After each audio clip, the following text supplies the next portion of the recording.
berkumpul di padang mahsyar, tiap orang sibuk dengan persoalannya masing-masing. Matahari waktu itu didekatkan oleh Allah, panas luar biasa. Ada yang saking panasnya itu mencucurkan peluh keringat sampai sebatas mata kakinya.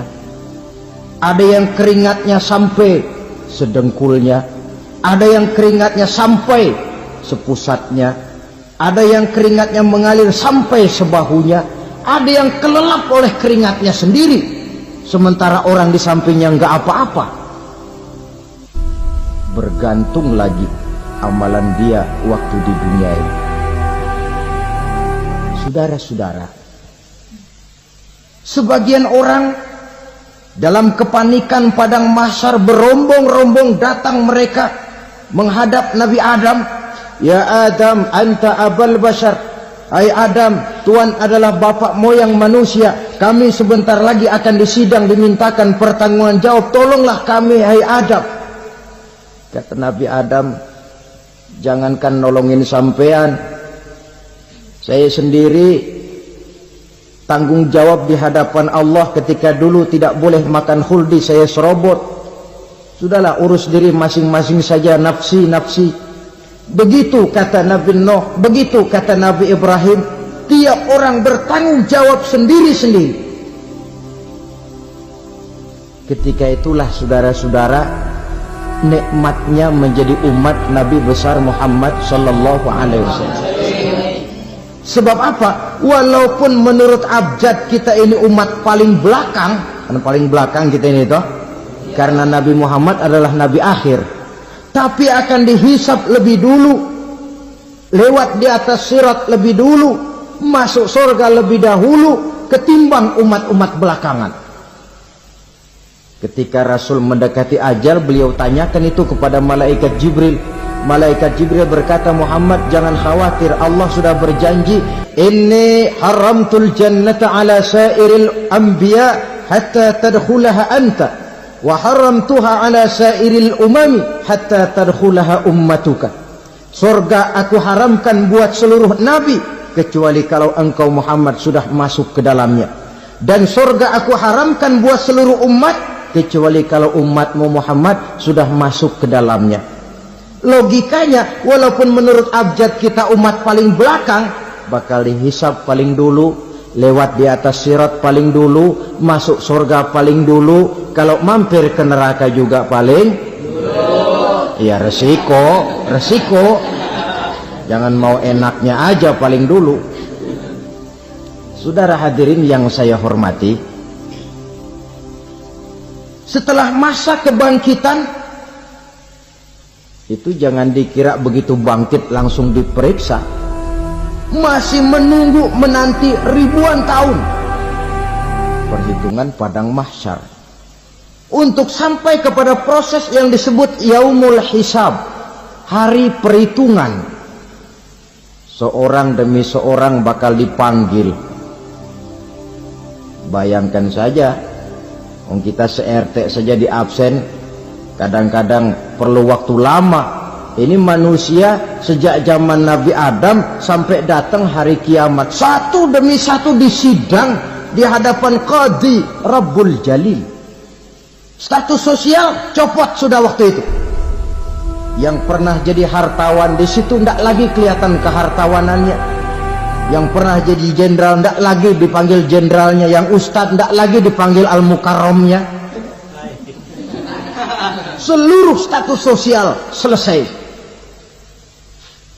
Dipanggillah kita seorang demi seorang menghadap Qadhi Rabbul Jalil. Bagaimana proses penghisaban itu? Pertama, proses tanya jawab. Di antaranya ada hadis menyatakan, lan tazula qadama 'abdin yaumal qiyamah hatta yus'ala an arba'i khisalin. Besok di hari kiamat tidak akan bergeser telapak kaki seorang hamba sampai dia ditanya lebih dulu tentang 4 persoalan. Tentang ilmunya, kemana ilmu itu diamalkan, tentang umurnya, di mana umur itu dihabiskan, tentang masa mudanya, kemana masa muda itu dipakai, tentang hartanya, dari mana harta itu didapat dan kemana harta itu dibelanjakan. Ini termasuk proses tanya jawab. Jadi kalau istilah pengadilan dunia, nama Fulan bin Fulan. Kamu waktu di dunia diberikan umur panjang untuk apa? Pernah mengalami masa muda, kemana kau habiskan masa remajamu? Kau diamanahkan ilmu, dengan apa ilmumu kau amalkan? Kau diberikan harta, dari mana harta kau dapat, kemana kau belanjakan? Tak seorang pun yang bisa mungkir. Sebab apa? Dikala itu yang menjadi saksi bukan orang. Yang menjadi saksi adalah seluruh anggota badan kita. Tangan bicara, kaki jadi saksi terhadap seluruh amalan yang pernah kita kerjakan pada saat kehidupan di alam dunia ini. Selesai proses tanya jawab, lalu diperlihatkan buku catatan kita waktu hidup di dunia ini. Jangan lupa Allah itu menyiapkan 2 superkomputer kepada kita. Sebelah ditempelin sebelah kanan, yang sebelah tempelin di sebelah kiri. Komputer itu namanya Raqib dan Atid. 2 malaikat yang apabila baik kita lakukan, refleks saja akan menulis kebajikan kita. Jahat kita kerjakan, akan tertulis. Catatan itu nanti diperlihatkan kepada kita. Waduh, alangkah malunya pada saat diperlihatkan catatan kita, buku rapot kita merah melulu. Barangkali diperiksa sambil diomelin, brengsek lo. Buku merah melulu begini, bagaimana waktu hidup di dunia?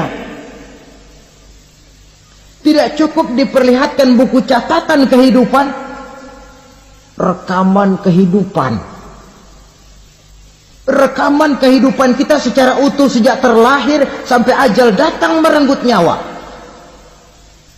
Barangkali mirip dengan video sekarang ini, di mana terekam dengan baik seluruh kegiatan kita sejak yang sekecil-kecilnya sampai kepada yang sebesar-besarnya. Untuk kemudian kita pun menerima balasan. In khairan fa khairun wa in syarran fa syarrun. Kalau baik ya baik balasannya, kalau jahat ya jahat juga balasannya. Catatan-catatan kita diberikan. Kalau banyak kebajikannya diberikan di tangan kanan dengan cara yang halus. Kalau banyak kejahatannya diberikan dari sebelah kiri atau dilempar dari belakang. Itulah sebabnya sejak di dunia ini kita sudah mohon kepada Allah. Ketika berwudu membasuh tangan kanan, apa kita bilang? Allahumma a'tini kitabi biyamini wa hasibni hisaban yasira.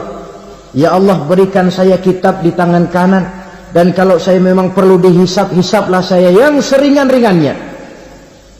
Tangan kiri berlindung kita kepada Allah. Jangan sampai diberikan kitab di tangan kiri atau dari arah sebelah belakang.